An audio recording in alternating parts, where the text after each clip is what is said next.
Another thing I want to touch on with you is the theme of your hate crime hoax book.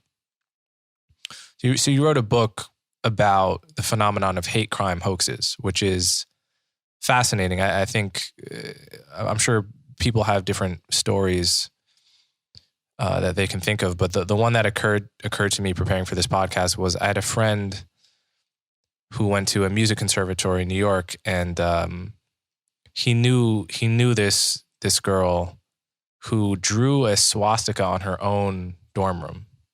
Right, that wasn't discovered until the tape came out, until they checked the security footage or whatever. But it was a black girl who victimized herself, a la Jussie Smollett. Garnered all the sympathy that came with that for a little while until it all came crashing down and she got expelled. And this is a very interesting psychological phenomenon. Why do people do this? So can you talk a little bit about your impetus to write that book? Well, Hate Crime Hoax was a book that I was inspired to write by my own experiences, which were pretty similar to yours. I think most students at any reasonably elite institution have had an experience like this. But I was inspired to write it by my own experiences in the Chicago grad student community. I came back home for a period of time while I was attending grad school. My mother was very sick. And, I took the Chicago Tribune. I had a lot of friends that went to, Loyola, DePaul, U Chicago, the schools in the area, because I'm a Chicagoan by background. And of course, the University of Illinois, UIC. But at any rate, within a period of about 3 years, you're talking about maybe 2012, late 2013, there were a whole series of these incidents in the city. The nightclub Velvet Ultra Lounge, which is a hipster-friendly kind of gay night hosting venue where some of my friends would dance, was burned to the ground. And these awful anti-gay slurs were written through the bar. If you Google Velvet Rope Ultra Lounge, this was a national story that occurred. There was an incident on the campus of the University of Wisconsin Parkside where death lists of people targeted for death, quote unquote, that included all the black students on campus, were literally found tacked to trees and walls throughout the campus. There are at least several of these. A quote unquote noose was found on the campus.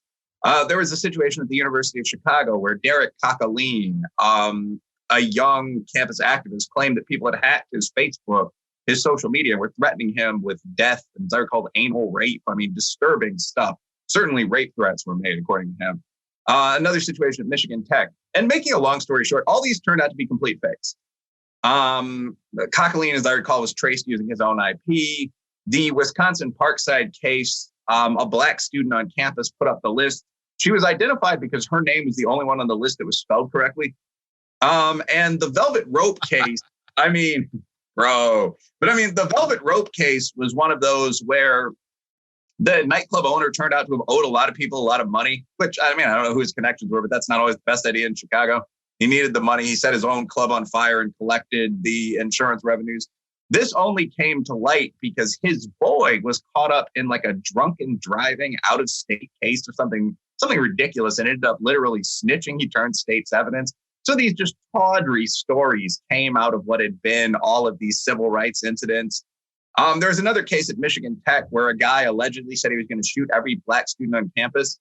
It turned out he said he was going to shoot every black student on campus a smile because he was trying to ramp down racial tensions, and like his campus rival took his tweet or whatever, edited and photoshopped it, and then posted it back online.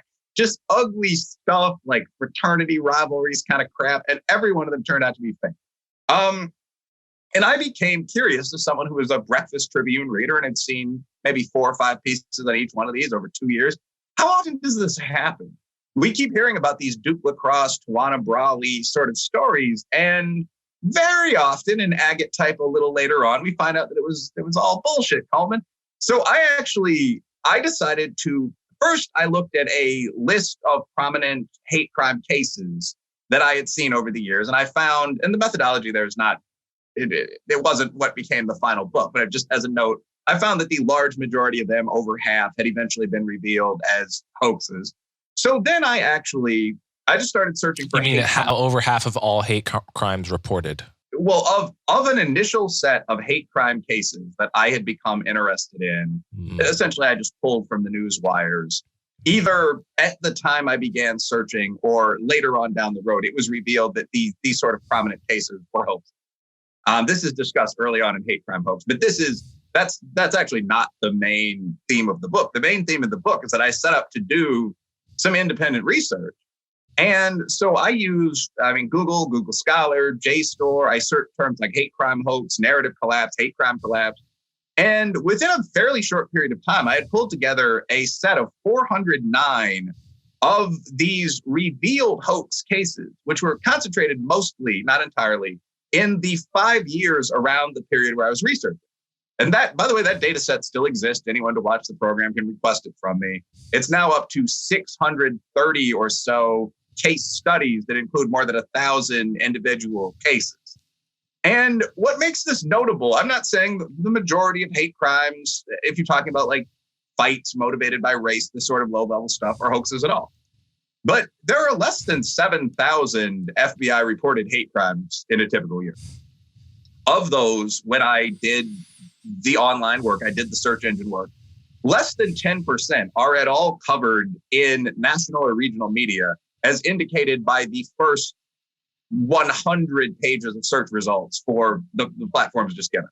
So at the most basic level, there's 7,000 or less of these in a year. Perhaps 700 receive mainstream national coverage.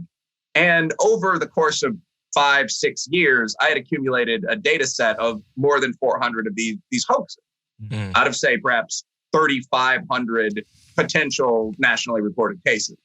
And that implies to me, more research to be done. I'd like to see people do some deep digging on how common this is, at least among prominent incidents. But that reveals that this is not an occasional one-off thing. This has happened in the recent past hundreds of times. Yeah. So I then started unpacking the cases to see what they had in common. And there's really one predictor variable. Muslim Americans are actually at this time very likely to report hoax hate incidents. I have no idea whether that's something that is true over the universe of cases more than the past decade or so. But a much more prominent, notable fact was that a huge number of these took place on college or university campuses, or senior prep school campuses. That was around a third of my data set. There's and by the way, I will note there are other lists of these. There's a website, www.fakehatecrimes.org, that contains a substantially different list of 350.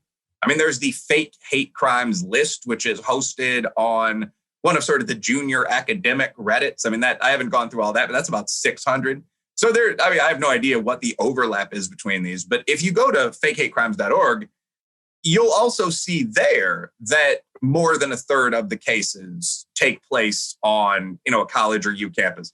So academia seems to be the place where these cluster. Certainly if you look at a lot of these prominent cases, Air Force Academy, Kansas State, Duke Lacrosse, Wisconsin Parkside, Kean College with the death threats, Goucher College. Just any of these sort of things that have made headlines recently, they very often come out of academia. So you have to wonder about the relationship between that sort of hothouse academic culture and people to some extent making up these lies. Oberlin, where the Klan's been spotted multiple times, and so on. You don't want to make fun of it, but I think it was also Oberlin where a transgender person in charge of student life was caught spray painting things like "tranny go home" all across the campus. It could be a different university, but at these liberal arts institutions in particular, this is very common. Yeah, and I think it's really important to unpack why these things happen at all, and then why they happen more in certain places than others. I think it's a richer conversation than just there's some crazy people out there, right? I think it occurs to me as I was preparing for this podcast, I remembered this psychological condition called Munchausen. Have you heard of this? Yeah. Yeah. Munchausen, I don't know so much about it, but I think it's just people, there's a certain subset of people that are into being sick and being cared for. So they make themselves sick on purpose, check themselves into a hospital in order to get the tender love and care of nurses and doctors. But there's actually nothing wrong with them. They're just continually, low-level poisoning themselves And this happens often enough that nurses and doctors are trained to spot it. And it occurs to me there just is a kind of psychological profile of a person that enjoys being a victim so much that they will become a victim.